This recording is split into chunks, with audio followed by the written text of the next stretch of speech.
এই কাহিনী সমস্ত চরিত্র এবং ঘটনা সম্পূর্ণ কাল্পনিক। বাস্তবে জীবিত বা মৃত কোনো ব্যক্তি অথবা কোনো ঘটনার সঙ্গে মিল থাকলে তা সম্পূর্ণ অনিচ্ছাকৃত এবং কাকতালীয়। গল্পতে ব্যবহৃত অপ্রাকৃত ঘটনাক্রম পরিবেশনার উপক্রম মাত্র। কুসংস্কারে বিশ্বাস করবেন না, কুসংস্কার ছড়াবেন না।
গল্পের নাম শেষ ফোন কল।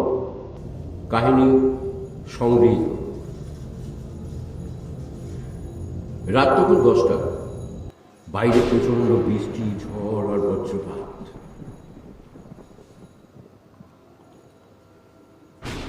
অরিন্দম, অরিন্দম, আজ আর বেরিও না, বাইরে ভয়ঙ্কর আবহাওয়া। পুরনো জমিদার বাড়িতে নাকি কিসব অদ্ভুত ঘটনা ঘটছে। রিপোর্ট না করে আমার চাকরিটাই তো যাবে। সবাই বলে ওই বাড়িতে যে যায় সে আর আগের মতো ফিরে আসে না। তুমিও না সত্যি। আরে বাবা, ভূত বলে কিছু নেই। তুমি দেখো, আমি 2 ঘন্টার মধ্যেই ফিরে আসবো। বাড়িতে একা মেঘলা। কেন যেন আজ খুব অস্বস্তি লাগছে। হঠাৎ ফোনটা বেজে উঠল। Hello, hello. আমি পৌঁছে গেছি, কিন্তু জানো বাড়িটা না কেমন অদ্ভুত লাগছে। সাবধানে থেকো। হ্যাঁ হ্যাঁ, আরে জানো তো, দেয়ালে না অনেক পুরনো ছবি, কিন্তু কিন্তু কি? সব ছবিতেই না একটাই লোক দাঁড়িয়ে আছে।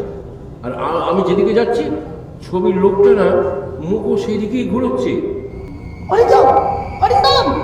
ফোনটা কেটে যায়। সম্ভবত ফোনের নেটওয়ার্ক সমস্যা। মেঘলা বারবার ফোন করে, কিন্তু কিছুতেই সংযোগ হয় না। হঠাৎ আবার ফোন আসে। মেঘলা, মেঘলা, জানো কেউ না আমার পেছনে পেছনে হাঁটছে। ফিরে এসো অরিন্দম, তাড়াতাড়ি ফিরে এসো। কি করে ফিরবো? আরে দরজাটা তো বন্ধ হয়ে গেছে।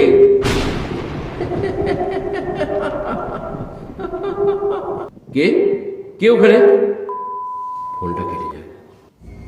আবার 1 ঘন্টা পরে দরজায় কড়া নাড়ার শব্দ। অরিন্দম, অরিন্দম, তুমি? মাটিতে পড়ে আছে একটা পুরনো মোবাইল। হঠাৎ মোবাইলটা নিজে থেকেই বেজে ওঠে। আমাকে আমাকে বাঁচাও মেঘলা, মেঘলা, আমাকে বাঁচাও। তুমি তুমি কোথায়? তুমি কোথায় অরিন্দম? তুমি কোথায়? আমি আমি এই বাড়িতেই আছি। কি বলছো তুমি? হ্যাঁ, এই তো তোমার তোমার পেছনেই আছি। কোথায়? কোথায়? কেউ তো নেই, কেউ তো নেই। একবার সামনের দিকে তাকাও। এই দেখো না, ঘরের আয়নায় অরিন্দম দাঁড়িয়ে আছে, কিন্তু বাস্তবে নেই। ও আমাকে যেতে দিচ্ছে না। মেঘলা, ওরা আমাকে যেতে দিচ্ছে না। কারা ওরা? আরে যারা এই বাড়িতে মারা গিয়েছিল।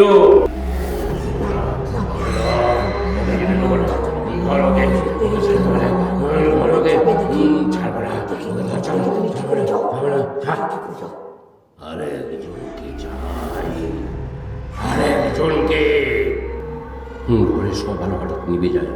ফোনের আলোটা জ্বলে ওঠে, আর স্ক্রিনে দেখা যায় শেষ কল গ্রহণ করা হয়েছে। না!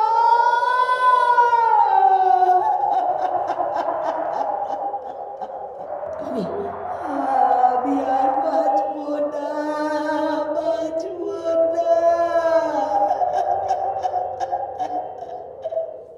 মেঘলা বুঝতে পারে পরের শিকার সে।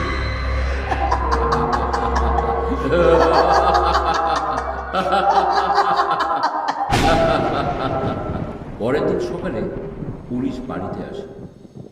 তারা ঘরে ঢুকে দেখে শুধু দুটো মোবাইল পড়ে আছে, কোনো মানুষ নেই। একজন পুলিশ মোবাইলটি হাতে নিতেই সেটি বেজে ওঠে। অজানা কণ্ঠ থেকে বলে ওঠে, হ্যালো হ্যালো।